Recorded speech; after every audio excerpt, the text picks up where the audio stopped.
Guys, it's Hunter. Welcome back to another video. NAMM is almost here. Let's get to your questions.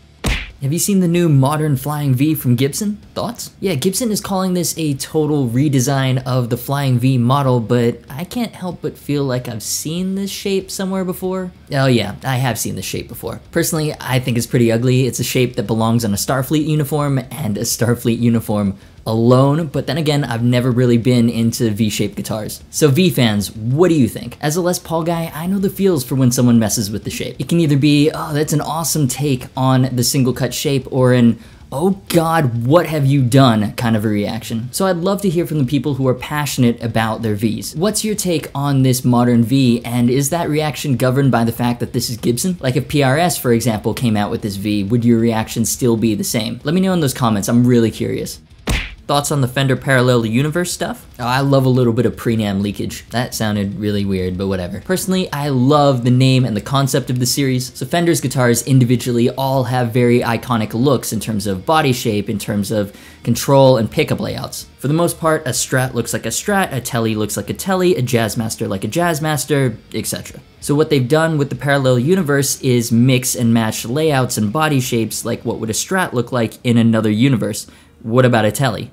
You have a Strat with a Tele layout, a Tele with a Jazzmaster layout, a Strat with a Jaguar layout, a Tele with a Strat layout, a Tele with a Les Paul layout, and a Tele with a Gretsch layout? I'm not sure if the leaked Meteora falls into this series too. It has a Jazzmaster neck, Tele layout, and a what in the hell is that Telecaster slash Jazzmaster body. Judging by the prices, they're all made in the USA. Please, please let these be at NAMM. I want to try them. They look so awesome and so wrong at the same time. I love sci-fi shows, and the Parallel Universe episodes are usually my favorite, so I love this series. What do you think though? Cool concepts, or are they just messing with perfection? Let me know by clicking the poll in the top right. Now before we get into the last question, thanks to everyone who signed up for Patreon this week. There have been a lot of you. We blew past the first funding goal, and Ibanez Demo is now in the works. Maybe you can see something back there. And now we're working towards getting something that I can plug right into my existing workflow, do reamping, and get DIs for you guys. So if you want to know what the pickups would sound like through your own rig, that's what we're aiming for. It's getting legit, boys. MP3 and WAV files are available, and I've just started added tabs so you can learn the riffs. But yeah, if you want to support the content and get bonus extras, that's the best way to do it. I really appreciate it. Check it out in the link below. Is there any chance we can see the new Kirk Hammett EMG KH Bone Breaker pickups in the future? Yeah, I mentioned these in the ASKgufish about the 2018 LTD lineup. They're coming in Kirk's new Purple Sparkle signature guitar, and at the time, no one really was talking about them. But just a few days ago, EMG released the first details and trailer video for the new Kirk Hammett signature Bone Breaker pickups. I gotta be honest, the trailer doesn't really tell us a whole lot at all. There's just text that tells us it's a new Kirk Hammett signature set. Then Kirk goes on camera and says they have fat clean tones, searing leads, and a solid rhythm crunch. Cool, classic marketing rhetoric. And in this day and age, that's expected from a company video on new gear. But then they usually go into like an artist interview on how the pickups were developed, run through some tones, give us the specs, or just tell us how these pickups are different from others in the lineup or on the market. We got none of that. The video just ends. Okay, so you're telling us that it doesn't have tinny cleans, loose leads, and flubby rhythms?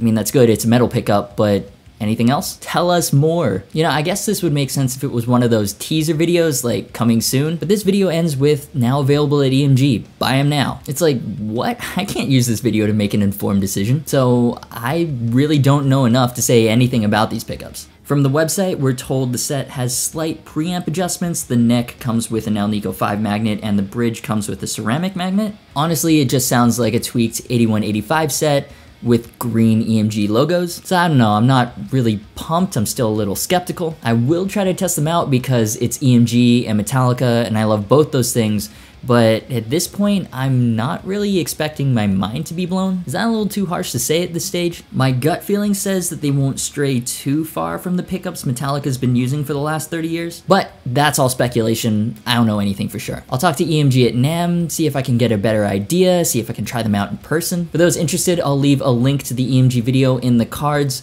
Are you pumped for these pickups? Let me know in the poll. Anyways, that's all for this week's episode of ASKgufish. The next one will be after I get back from NAMM, so I'll be doing a kind of best of NAMM type video, make sure you're subscribed and you've got notifications turned on so you don't miss that. As always, thanks so much for watching. You've been awesome, and I'll see you for the next video.